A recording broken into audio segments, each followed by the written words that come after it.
Do you know that insurance agent chargebacks suck? Of course you do. That's why you're watching this video. What I'm going to be describing today are the 5 ways to prevent agent roll-up before it's too late. My name is David DuFord. I own this channel. It's Insurance Agency Builders. The channel is dedicated to helping agency owners across the country build successful and profitable agencies quicker than I ever did, while avoiding the dumb mistakes that yours truly did. If you enjoy it, please subscribe. Also, check out insuranceagencybuilders.com. I got some free stuff over there for you that relates to building an agency. I haven't quite decided what it was at the filming of this, but go check it out. You'll see you'll like it, promise. Okay, great. So let's jump right in. 5 ways to avoid agent roll-up before it's too late. Number 1, hire smart. So here's the thing. A large reason why chargebacks happen is because you hire bad people, okay? There's really 2 types of chargebacks. There are chargebacks from agents that don't have good work ethics, or they don't sell right. They're just like not good people, or the kind that do bad things. And then you've got fraud, flat out people who are trying to rip you off, right? To me, I believe the fraud side of the business is the biggest intrinsic risk right now. That's probably 80% of the chargeback issues that we see in my agency had over the last year until we fixed that problem completely, and in other agencies as well.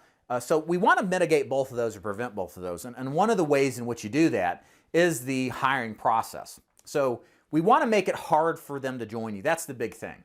A lot of the chargeback roll-ups from fraud happens because you're too easy to work with. You can't wait to talk to this person. You got a pulse. I need to talk to you to join my amazing opportunity, right? A little tongue-in-cheek here, but you get what I'm saying. You don't want to be too easy to work with. You want somebody to jump through hoops. You want it to be hard. You don't want to give them all of the commission levels. Why? Because people who are defrauding you, especially because that's a big one we want to mitigate, are looking for these easy access points. It's like seeing a house to rob with the door wide open and a treasure chest full of gold versus the house where the door's closed but you can hear the barking dog behind it, right? Who are you going to steal from? The one with the door wide open, right? So you want to close the door, protect yourself, and one of the ways to do that is make it difficult to work with you. So have a smart hiring process. What we do at DuFord Insurance Group is we have an application process. It's lengthy. It takes time. It requires them to film a video. It sections out the people who aren't good fits for us. We then make them do an interview with one of our trainers, one of our managers. If they don't objectively meet being a 6 out of 10 or better, we fire them, or not fire them. We don't even recruit them. And this prevents a lot of the people that would join, including the fraudsters. They'll just go find an agency because there's so many of them out there that will recruit them because they sound halfway decent, but don't make them jump through hoops. So this is the big thing to prevent that. And then the other thing, of course, of that is to, when you hire good people that are good fits, you find this out through the agent application and interview process. So you're likely going to have better quality people working with you, right? Once you know more about what it is you're looking for and who's a good fit, and you can say yes to those that do and don't fit, you'll find that the ones that charge you back because they wrote bad business and are just deplorable people, you probably could have filtered them out if you had some metrics in place up front. So again, hiring smart, putting in some kind of obstacle before they join mitigates a lot of that risk of chargebacks. Number 2, limit advance cap. So I'm going to tell you about it. The biggest chargeback I got in 2022 is 60 grand with one company. And the problem with them, and there's a whole reasons why, the terrible application process, I'll probably talk about that in a minute, but their advance amount was $2,000, or I think it was $3,000, something like that. And inside of 20 applications or 30, something like that, I was up the creek with the 60 grand in chargebacks, right? Now, if you are working with carriers, you want to control that advance cap. Because if the advance cap was $3,000, but I made it $1,500, I would have cut my advance losses on the fraud debt in half, right? So it's very rare an agent needs $2,000 plus in advance cap. So what I recommend is that you do a $1,500 advance cap if you're on the life insurance side of the business. Again, because the chargebacks here are the biggest thing.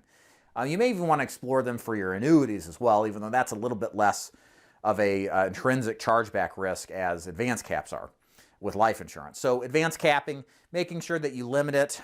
You can also, number 3, change from on-issue payments on advances to on first draft.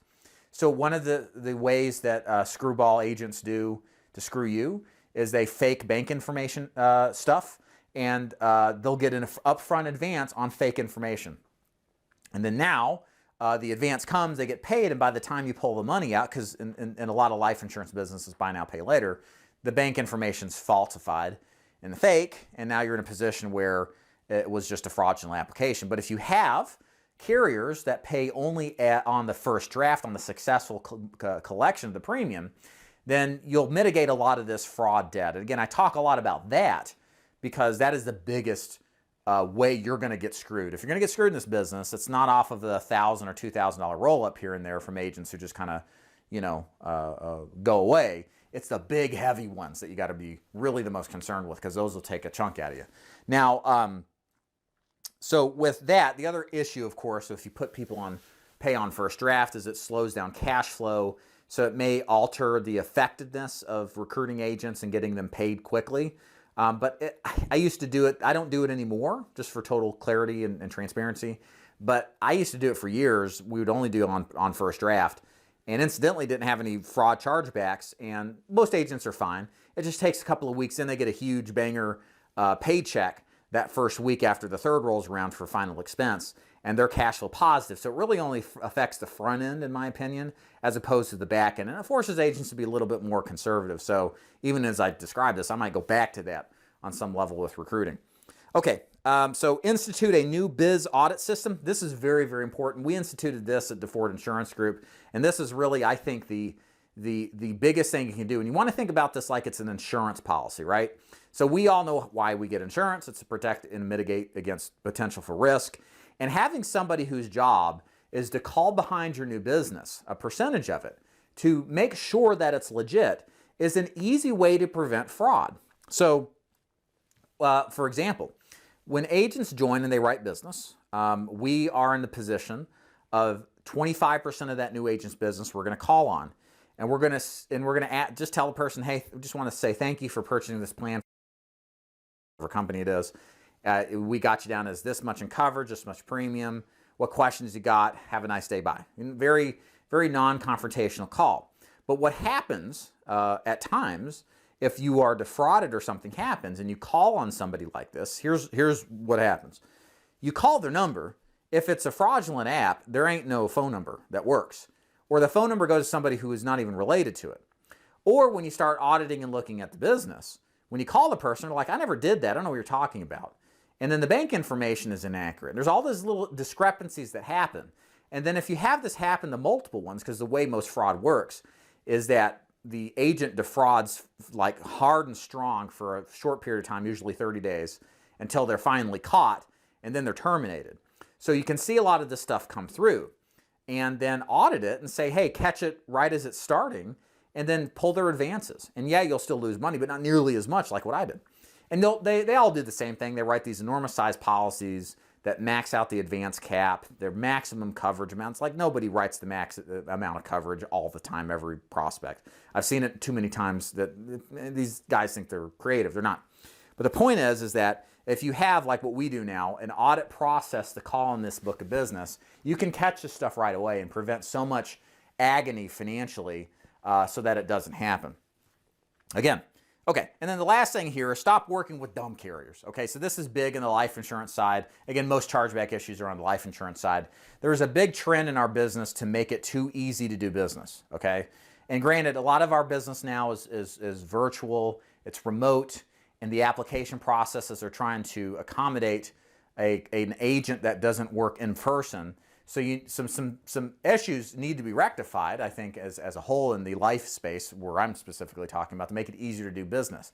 But the process, it's gone too far. If it's too easy to do business, to the point where the client doesn't need to sign anything, or even verbally sign, you're asking for trouble as an agency owner. And again, it doesn't take half the agency population to be frauds. It takes just one or two. For example, there was an agency or agent last year from an agency owner I'm friends with say to me he had one agent, rack up $250,000 in chargebacks with this one company that has no verbal authorization application. They just take a favorite color as a signature. Now think about that. Think about how terrible that is.